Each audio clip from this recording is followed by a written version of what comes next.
Hey, annyeonghaseyo, ici Kajakore pour une nouvelle vidéo. Et aujourd'hui, on va parler de la question qu'absolument tout le monde se pose à un moment donné dans son apprentissage du coréen. Quelle est la différence entre la particule de thème 는 et la particule de sujet 이가?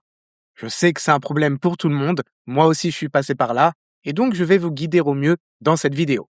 Pour votre information, on a sorti un livre entièrement dédié aux particules. Toutes les particules du coréen sont là, des plus simples jusqu'aux plus avancées.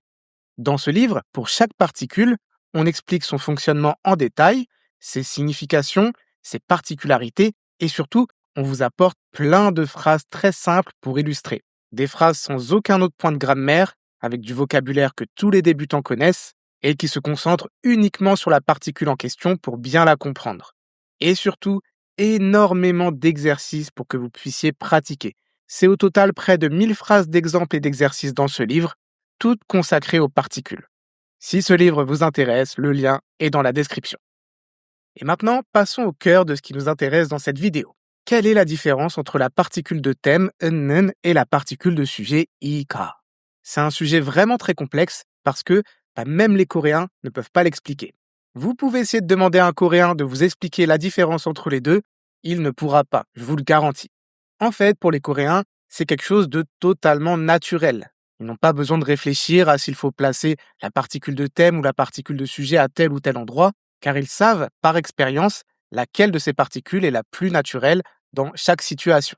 Mais en tant qu'étranger, et même surtout en tant que francophone, vu que nous, on n'a pas de notion de thème en français, on est forcément un peu embêté parce qu'on n'a pas grandi avec le coréen pendant toute notre enfance, et donc on n'a pas cette expérience que les Coréens ont.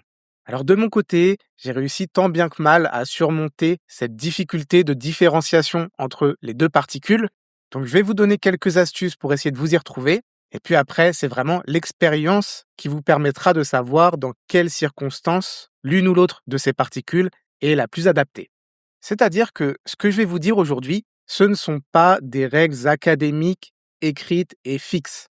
En réalité, il n'y a pas vraiment de règles à ce sujet.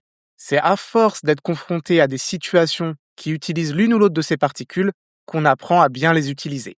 Mais juste avant que l'on passe au cours, abonnez-vous si ce n'est pas déjà fait en activant la cloche des notifications pour ne manquer aucun cours de coréen et pensez à liker cette vidéo si mon contenu vous plaît. Merci beaucoup.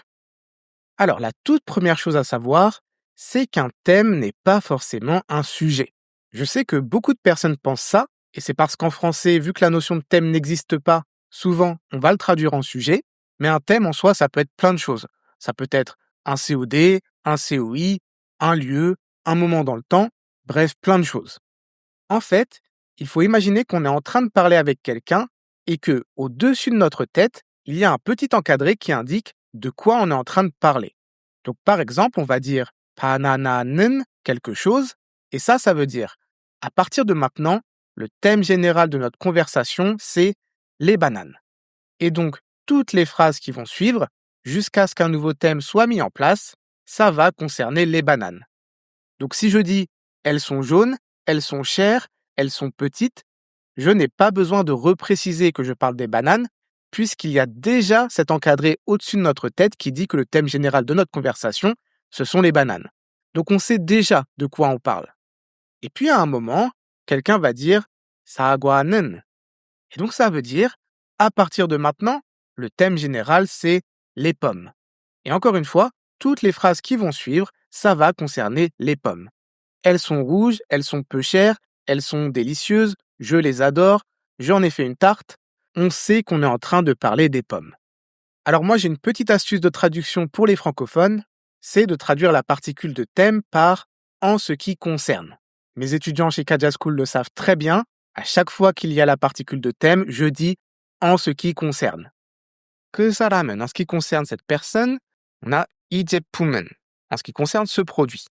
En ce qui me concerne, en ce qui concerne aujourd'hui, donc en ce qui concerne demain. Pourquoi? Parce que cette expression, elle permet de se détacher de l'idée qu'un thème doit être un sujet. Par exemple, si on prend la phrase j'aime les pommes, donc pomme est un objet, un COD, en coréen on dirait 사과를 좋아해요. Eh bien, si on utilise la particule de thème, ça donne 사과는 좋아해요. Et on peut traduire ça par en ce qui concerne les pommes, je les aime. Et pourtant, ici, pomme n'est pas un sujet. Ika, ça ne marcherait pas. Mais avec un thème, ça marche. Et justement, on en reparlera un peu plus tard dans la vidéo.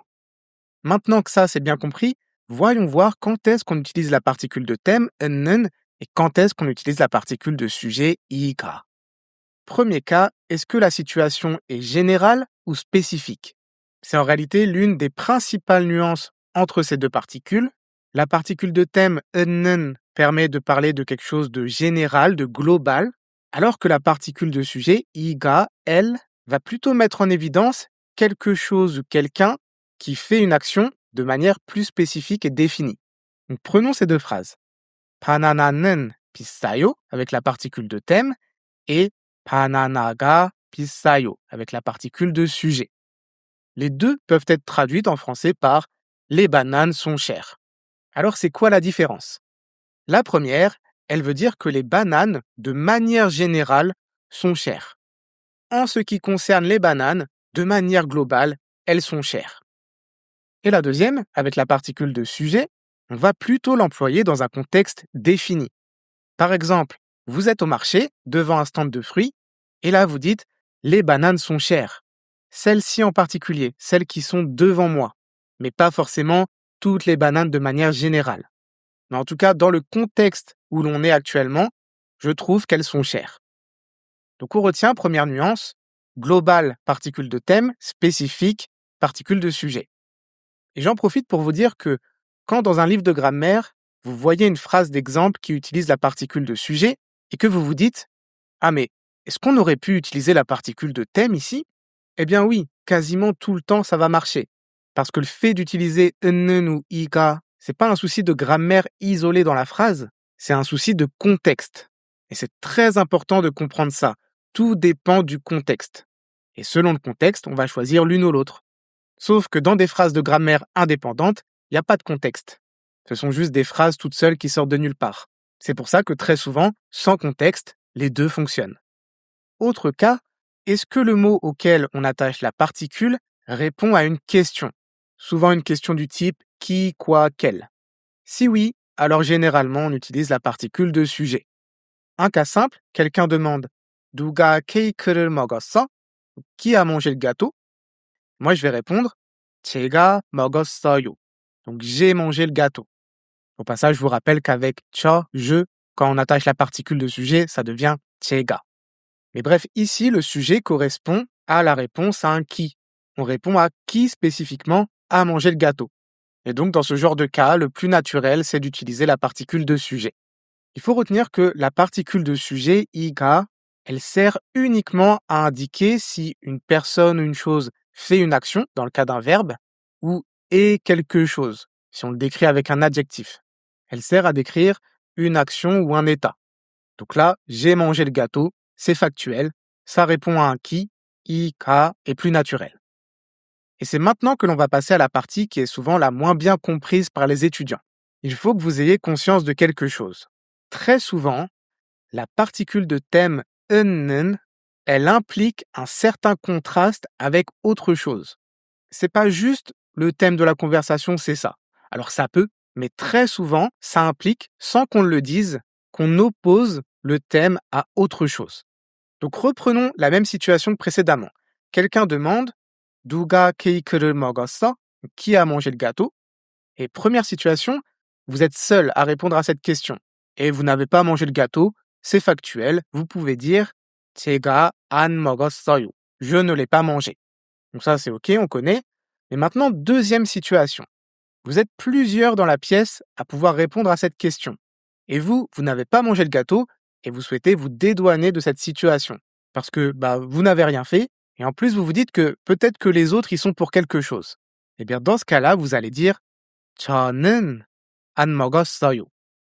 Pourquoi 는? Parce que comme je vous l'ai dit, la particule de thème suggère très souvent un certain contraste. Donc là, vous n'êtes pas juste en train de dire je ne l'ai pas mangé. Vous dites en ce qui me concerne, moi, en contraste avec les autres, peut-être, je ne l'ai pas mangé. Et donc ça fait une grosse différence. Parce que dans le premier cas, avec iga, c'est juste factuel, plutôt neutre, alors que dans le deuxième cas, avec 는, vous marquez un contraste exprès et du coup, ça devient presque accusateur. Donc c'est pour ça qu'il faut faire attention quand on utilise 는, parce que souvent, vous exprimez un contraste implicite. Et quand on est débutant, on ne se rend pas forcément compte de ça. Maintenant, prenons un autre cas. Quelqu'un vous demande 동물을 좋아해요? Donc, est-ce que tu aimes les animaux?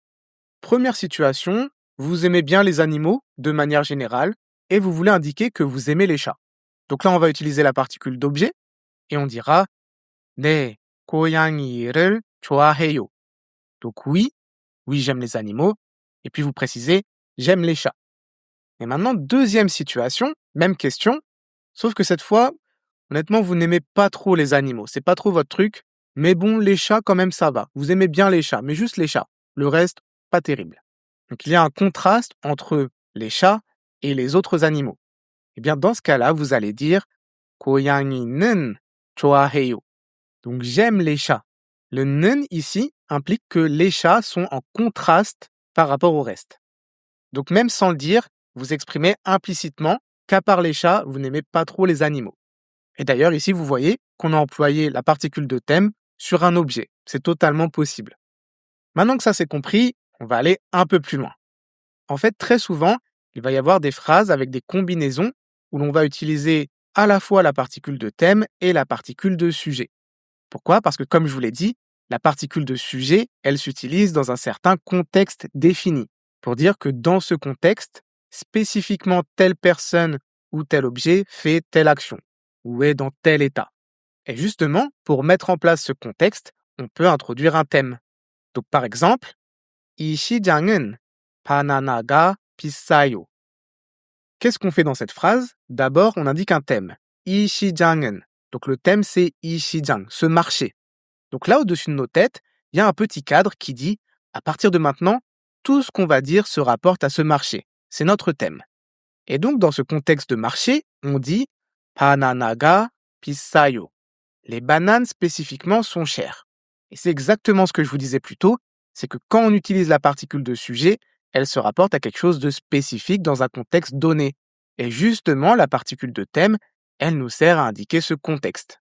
Donc maintenant, si je dis 사과가 맛있어요, comme le thème de la conversation, c'est toujours le marché, eh bien cette phrase qui utilise la particule de sujet, elle veut dire les pommes sont délicieuses, mais les pommes dans le contexte de ce marché. Donc en gros, même si dans cette phrase on ne parle pas du tout du marché, vu que c'est le contexte qui a été établi un peu plus tôt et que ce contexte n'a pas été changé, eh bien on comprend que ce sont les pommes de ce marché qui sont délicieuses. Et maintenant, je vous pose une question. Même situation. Je dis 이 시장은 바나나가 비싸요. En ce qui concerne ce marché, les bananes sont chères. Et j'ai envie d'ajouter les pommes sont peu chères. Est-ce qu'on dirait plutôt 사과가 싸요 ou 사과는 싸요? Et c'est là où c'est intéressant. Comme je vous l'ai dit, 는 permet naturellement d'indiquer un contraste.